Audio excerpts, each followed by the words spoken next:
La próxima categoría en la clasificación de aprendizaje según resultados de la cual vamos a hablar es el aprendizaje verbal y conceptual, en particular la subcategoría del aprendizaje verbal. Este tipo de aprendizaje es aquel que hacemos de memoria, sin ponerle un significado. Son datos que guardamos en la memoria. Por ejemplo, nuestro número de teléfono, nuestro número de cédula, la dirección, la cuenta de banco. Son todos datos, es toda información que asimilamos y tenemos que repetir de manera exacta. Pero no tiene un significado, un trasfondo reflexivo ese aprendizaje. Es un mero almacenaje de esa información. El autor nombra este tipo de aprendizajes que lo asimilamos por repetición involuntaria, por ejemplo, puede ser, o voluntaria, algo que queremos aprender y nos exponemos una y otra vez para hacer un aprendizaje asociativo, pero no entendemos el significado de lo que estamos diciendo y lo que estamos repitiendo. Por ejemplo, el autor nombra hechos de la vida cotidiana que nosotros utilizamos sin cuestionarnos. Por ejemplo, si nos duele la cabeza, sabemos que si tomamos una aspirina se nos pasa, pero no meditamos acerca del mecanismo de acción que tiene el fármaco en la sangre. Solamente asociamos aspirina con se me pasa el dolor de cabeza. Bueno, este es el tipo de aprendizaje verbal. A continuación, hay dos subcategorías más que mis compañeros pasarán a explicar.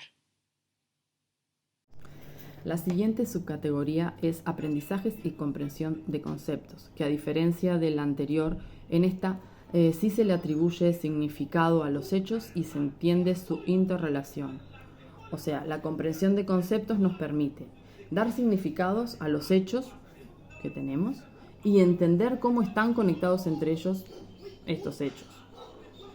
Esta comprensión implica asimilar la nueva información en conocimientos que teníamos previamente.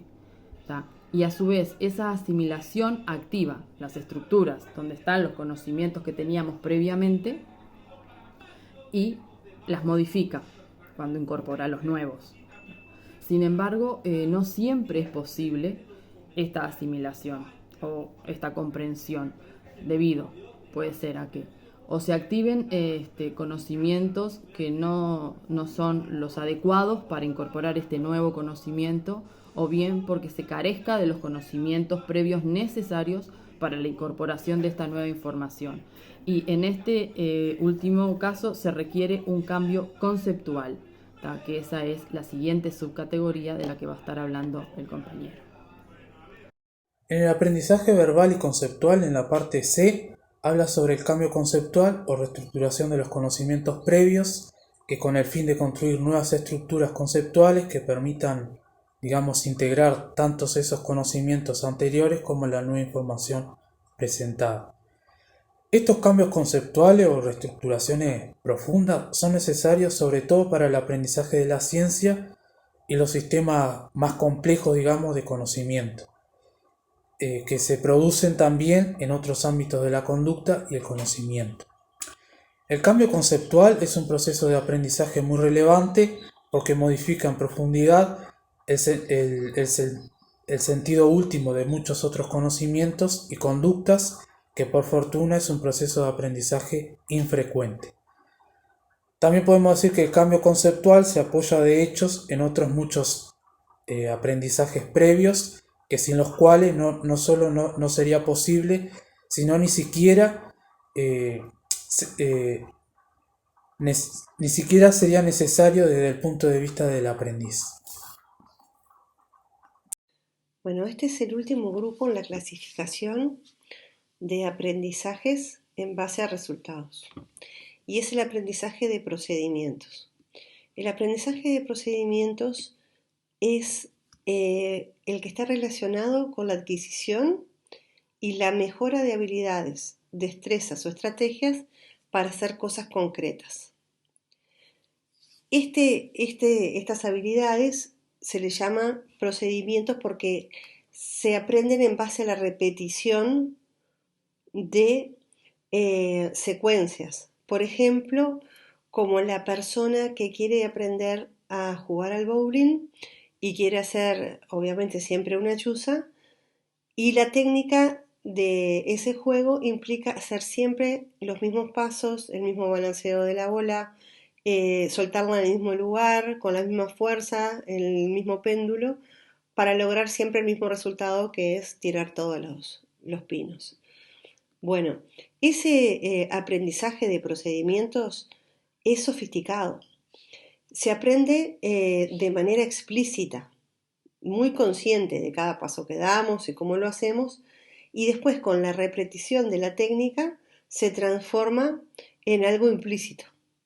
Pero está limitado a cuando el éxito del procedimiento implica hacerlo siempre igual.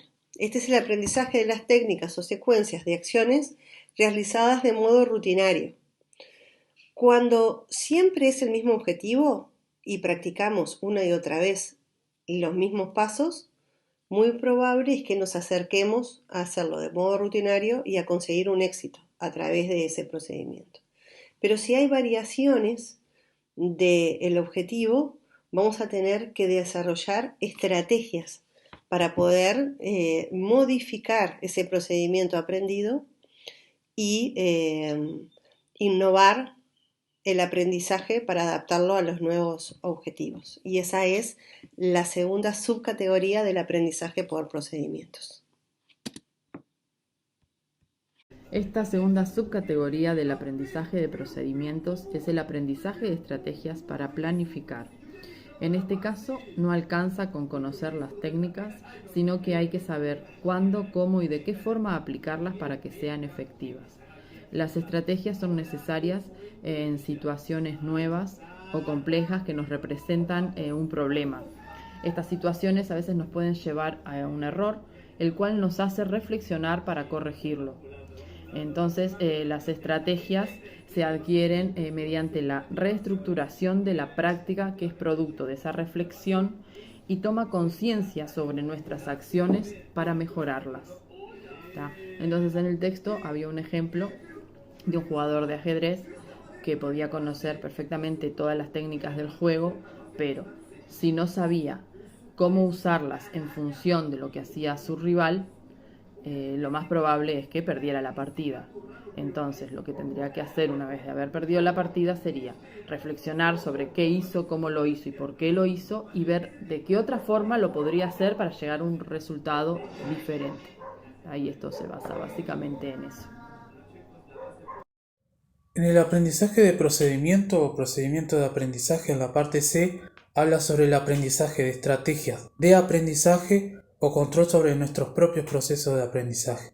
¿De qué se trata? Se trata de un tipo específico de estrategias de especial importancia para la nueva cultura del aprendizaje, donde también habla sobre los aprendices, donde adquieren un conocimiento estratégico para manejar y regular su propia actividad del aprendizaje, donde deben aprender a controlar y regular sus procesos cognitivos, así como habituarse a reflexionar sobre su propio conocimiento, o sea, ejercitar el metaconocimiento. Ese control y ese metaconocimiento se aplicarán, por supuesto, a la gestión de técnicas y recursos de aprendizajes específicos, pero también a otros resultados del aprendizaje, como los implícito y explícito. Un aprendiz está dispuesto a aprender de forma reproductiva de lo que se le pida. También está orientado a la búsqueda del significado de lo que hace, dice y piensa. Se sustenta en un aprendizaje cada vez más metacognitivo y controlado.